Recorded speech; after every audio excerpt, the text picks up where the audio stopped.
There is a few chairs up here if you'd like to sit down.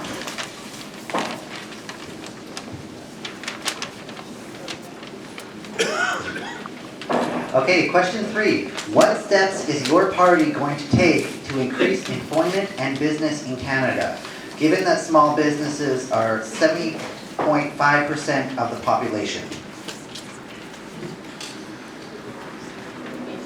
I would like, Gordy, I would like you to start.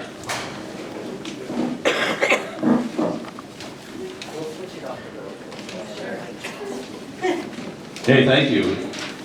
The small business tax in Canada has been reduced from 11% down to 9%, making sure that small businesses can keep more of their money. That represents a saving for most small businesses up to $7,500 a year, which is obviously fairly significant.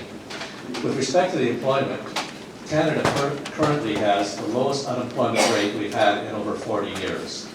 So our economy is doing reasonably well, and we have to ensure that we interpret the way the economy is performing to ensure that it provides support for those people that need it. So we're in a very good position in terms of being able to do that, which is why we can do things such as the Canada Child Benefit program that has brought the $44 million into South Surrey White Rock to be able to do that. We have eliminated or planning to eliminate the swipe fee, which when you use a credit card, the swipe free card, that percentage will be taken off, and that across Canada represents about $500 million for small businesses as they work. Does that mean? Okay, thank you.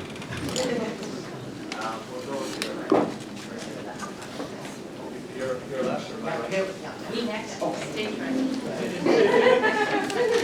Okay, so the Green Party will maintain the tax rate for small business at 9%. We're going to create a green venture capital fund to help new startups in the sustainable green economy, for example, in renewable energy. We're going to eliminate the need for businesses to make more than one tax filing.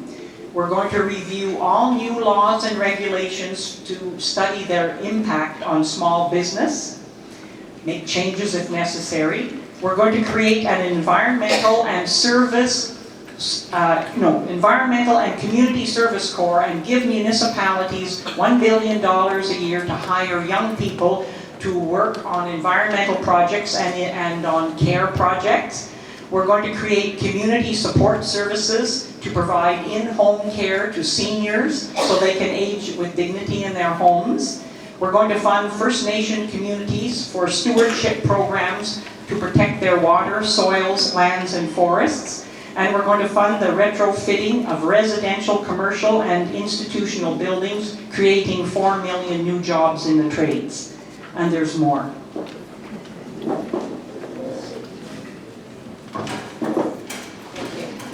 Well, small business ownership is just too complicated and too expensive.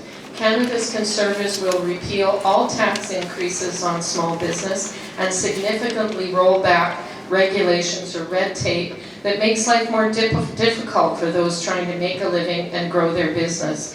This is particularly important to me. When I was Minister of Revenue, I was awarded the Golden Scissors Award by the Canadian Federation of Independent Business for cutting red tape, so I know how to do this. The government should not stand in the way, but always stand in support of small business because of the job creation. We'll do that by repealing tax increases on small business investments, exempting spouses from tax increases on dividends, making it easier to navigate Canada's tax system, reducing federal regulations, implementing a 2-for-1 rule on new regulations, assigning a minister who reports directly to the Prime Minister on small business matters, mandating ministers and regulators to support innovation, economic growth, and global competitiveness. I should have not said anything about having my own personal mic. We just can't trust these politicians to take everything from them. Okay, so yeah, well, again, we're all promising all kinds of things. We will also retrofit the buildings, all the homes in Canada. That will be done by 2050.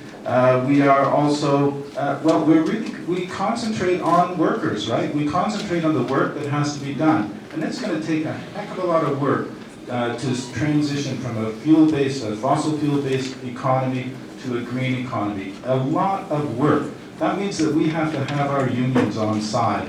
We have to have our workers on side. And that means that you need to have the NDP come into government, to have power in Ottawa. This is going to help us make this very fundamental transition that we need.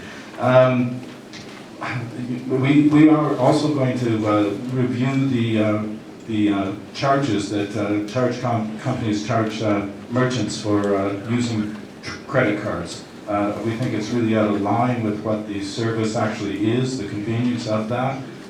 It's been established for a long time. That should be gone. We also want to invest in training. If we're going to improve employment, we need to have apprenticeships again. And we have to have good education for our young people. And it should be free. They shouldn't have it on their backs to pay off to private for-profit banks some $30,000. And I'm being waved at. Hi.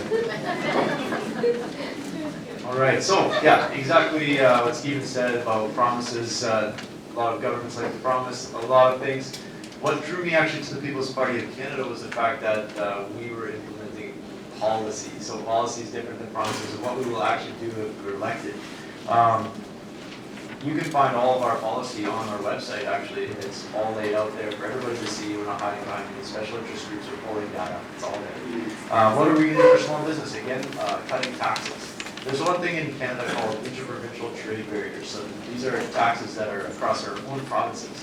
And sometimes, like in British Columbia, it's cheaper for businesses to take that business out of the country, whether it be the United States or somewhere else. It's estimated there's $100 billion of lost revenues to Canada, which is very sad. I think it'd be great to see some of that money kept here in Canada, and of course would affect small businesses completely. Yeah, simplify and lower the taxes for businesses, make it fair for everybody, so everybody's on the same page. That's what we're gonna do.